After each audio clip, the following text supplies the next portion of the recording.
Saio hau Nafarroako gobernuak diruz lagundu du.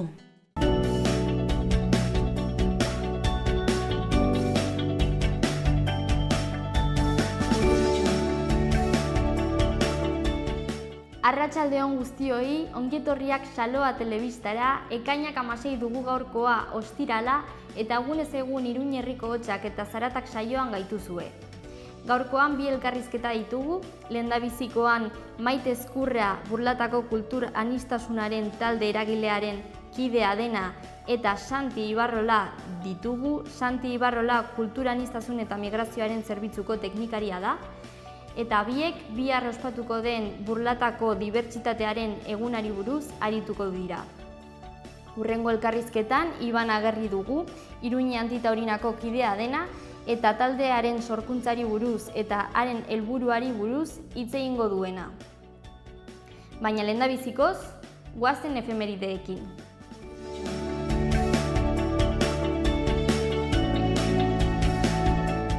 Goazen efemerideekin.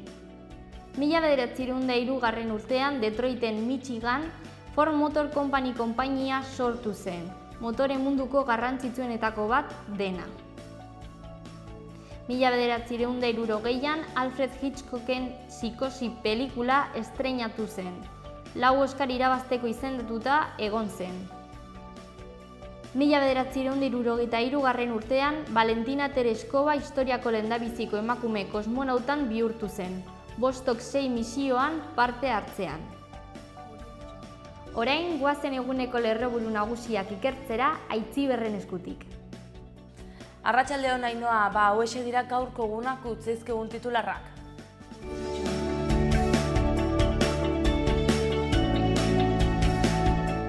Ekainak 16 gaur erabakitzeko eskubidearen alde 27.000 lagun deituta daude Nafarroan herri galdeketara. Bortzirietako, Imotz, Basaburuako, Mendialdeko eta Sakanako 24 udalerretan egingo dituzte kontsultak igande honetan.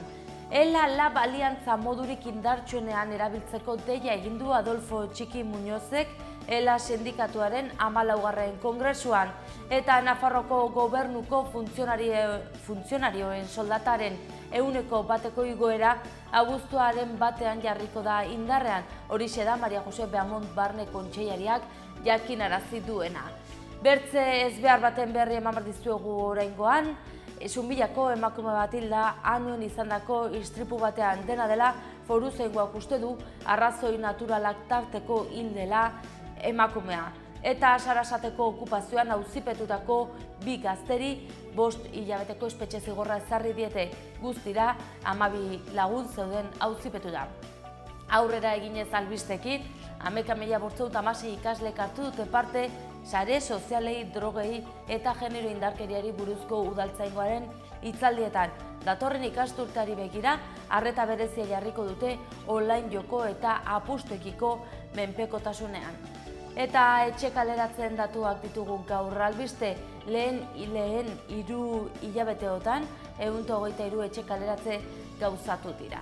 Eta gaurko albisteekin bukatzeko Miguel Bergas argazkilari iruindarrak zuri beltzean egindako 30 argazkitan islatu du azken 3 hamarkadetako Sanferminen bilakaera.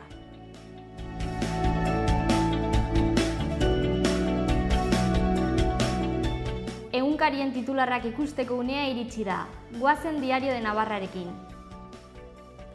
Diario de Navarra zen, Nafarroan epaile batek bankuen akordioa baliogabetu du lurzoru klausula ez erreklamatzeko.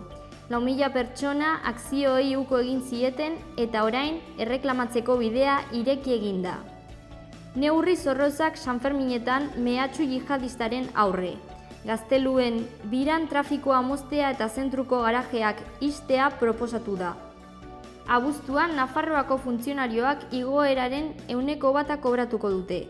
Soldata igoera atzaera ginezko ondoriozkoa izango da urtarrilaren 1 eta gero.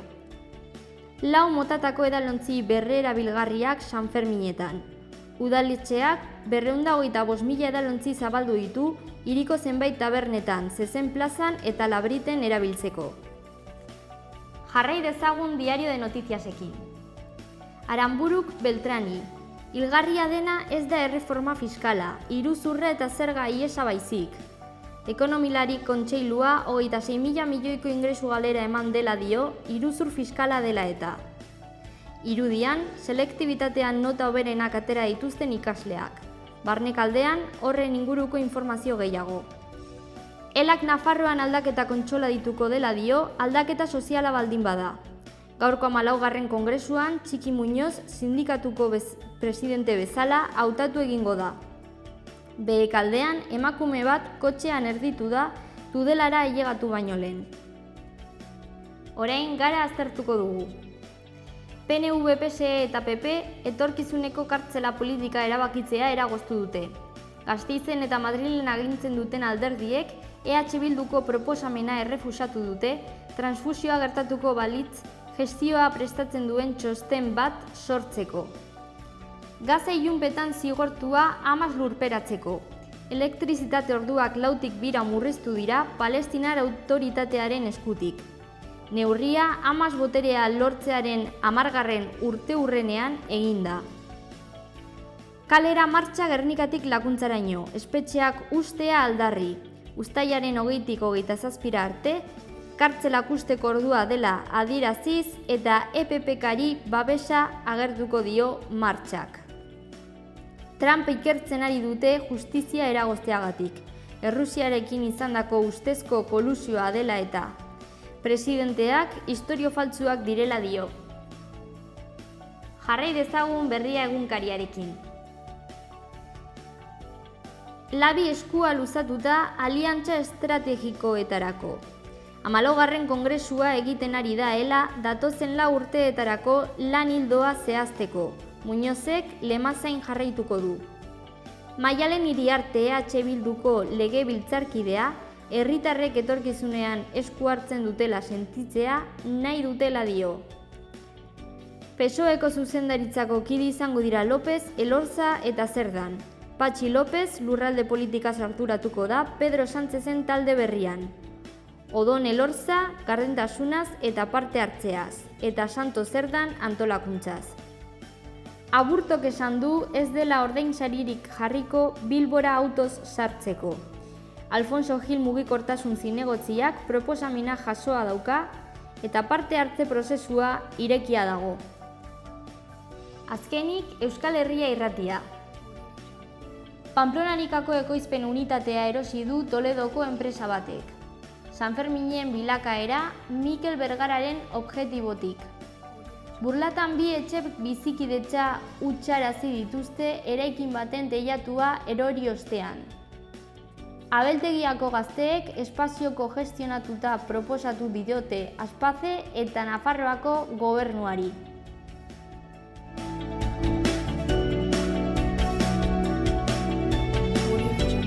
Ikus dezagun gaurko agenda. Azpilagaina auzoko jaiak. Merienda, gurpilezko zezena, txupinazoa, kalakira, gartxot konpartxarekin, afaria, suzko zezena eta kontzertuak. Gaur, ekainak 16, 6tik aurrera. Aurrentzako 13. Sanferminetako kartelen erakusketa. Uztailak 5 arte, kartel finalistak ikusteko aukera izanen da. Sanferminetako kartelen erakusketa. Igandea arte, kartel finalistak ikusteko aukera izanen da Zibibox kondestablean. Gaur, ekainak 16. Kontzertuak. Irailaren 21 arte, Zaldi Zuriko txokoan kontzertuak disfrutatzeko aukera izanen da ere. Gaurkoa, Swing Garaia. Gaur, 8:00. Afroamerikar zinema zikloaren azkenengo eguna. I Am Not Your Negro pelikula, ingelesez gaztelaniazko subtituluekin, sarrera 3 euro. Hauxe da gaurko eguraldia.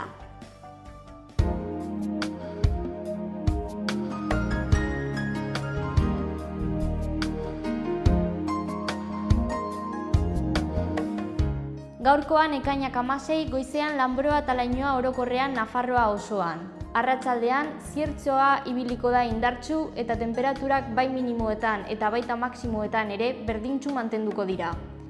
Iruñe aldean goizean hodeiak egon badira ere, arratsaldean giro eguzkitsua nagusi. Ziertzoa ibiliko da eta 28ko maximak eta 14ko minimoak izango dira. Gaur goizean Baztanen behe-hodei batzuk agertu diren arren, egun eguzkitsua izango da. Arratsaldean ipar-ekialdeko haizea ibiliko da eta 13 graduko minimoak eta 20 graduko maximoak emango dira. Bihar Iruñaldean goizean zerua tarteka hodeitsu egongo da. Arratsaldean ordea giro eguzkitsua. Ipar-haizea ibiliko da, ziertzo bolada gogorrekin eta temperatura maximoak nabarmen igoko dira. Baztanen egunaren lehenengo partea hodeitsua izango da eta baliteke euri apur bat egitea, batez ere ekialdean. Ipar-haizea ibiliko da, baina arratsaldean ipar-ekialdekoa eta biziagoa izatera pasako da. Temperaturari dagokionez ez da aldaketa handirik emango. Lehen aipatu den bezala, gaurkoan bi elkarrizketa ditugu. Lehendabizikoa Maite Ezkurra eta Santi Gil Ibarrola ditugu. Biek bihar ospatuko den Burlatako Dibertsitatearen egunari buruz hitz egingo dute. Maitek Burlatako kultura aniztasunaren talde eragilearen kidea da eta Santi Gil Ibarrola kultura aniztasun eta migrazioaren zerbitzuko teknikaria. Hurrengo elkarrizketan Ibar Agerri dugu, Iruñe Antitaurinako kidea dena eta taldearen sorkuntzari buruz eta haren helburuei buruz hitz egingo duena.